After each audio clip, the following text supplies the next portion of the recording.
Hare Krishna. We continue reading today from Bhagavad Gita as it is. We are on chapter 4, Transcendental Knowledge. Text 19. Yasya sarve samarambaha kama sankalpa varjitaha jnanagni dagda karmanam tam ahu panditam buddhaha. Translation and purport by His Divine Grace, A.C. Bhaktivedanta Swami Srila Prabhupada. One is understood to be in full knowledge, whose every endeavor is devoid of desire for sense gratification. He is said by sages to be a worker for whom the reactions of work have been burned up by the fire of perfect knowledge.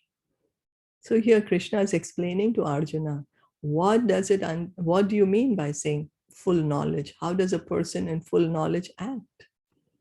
Only a person in full knowledge can understand the activities of a person in Krishna consciousness, because the person in Krishna consciousness is devoid of all kinds of sense gratificatory propensities.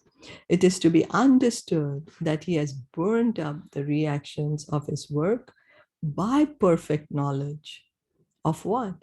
Of his constitutional position as the eternal servitor of the Supreme Personality of Godhead. So, we are right now in ignorance. We are thinking, I'm the body, I am separate from Krishna, I have no relationship with the Supreme Lord. That's our ignorance. Perfect knowledge. What is perfect knowledge? To understand our constitutional position. Who am I?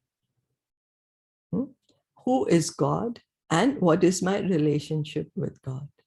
So once we understand, who am I? What is my constitutional position?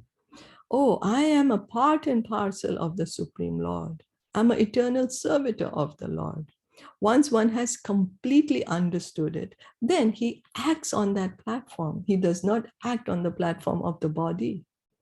His every thought, word, and deed is not to enjoy the body or to enjoy the material world.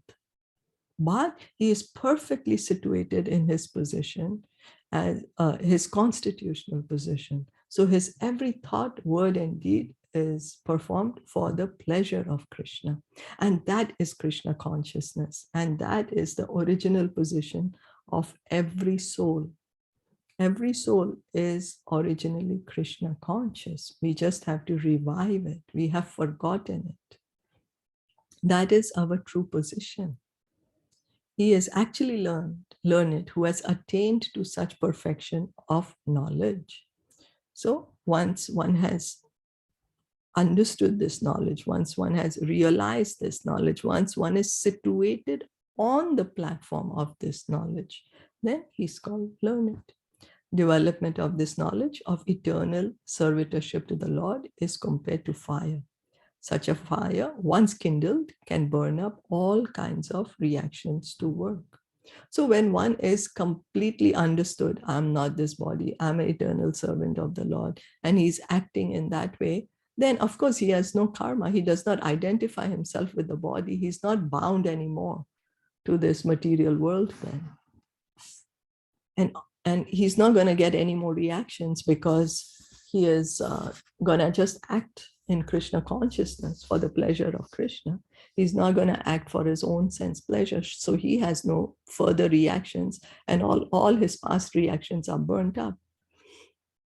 Krishna says, once who takes shelter of me, I deliver them. So all his past and reactions are burnt up.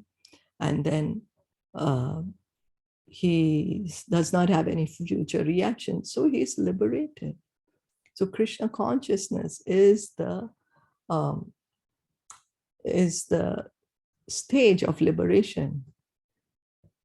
That is the original stage of each of us. Each of us, we are just mistakenly thinking, I'm the body, I am man or woman, or belonging to a certain particular group or particular society, particular country. But we are each spirit souls. We are each part and parcel of Krishna. And we have a loving relationship with Krishna. And when we act in that knowledge, then we are acting in Krishna consciousness. Is that okay?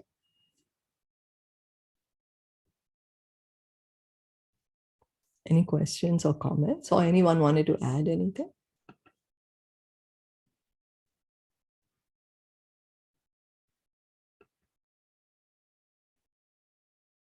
No, then we'll stop here for today for Bhagavad Gita. Bhagavad Gita ki jai, Shilpa Prabhupada ki jai, Gaura Bhakta Vrinda ki jai. Hari Bol. Thank you so much for listening in and joining in. Hare Krishna.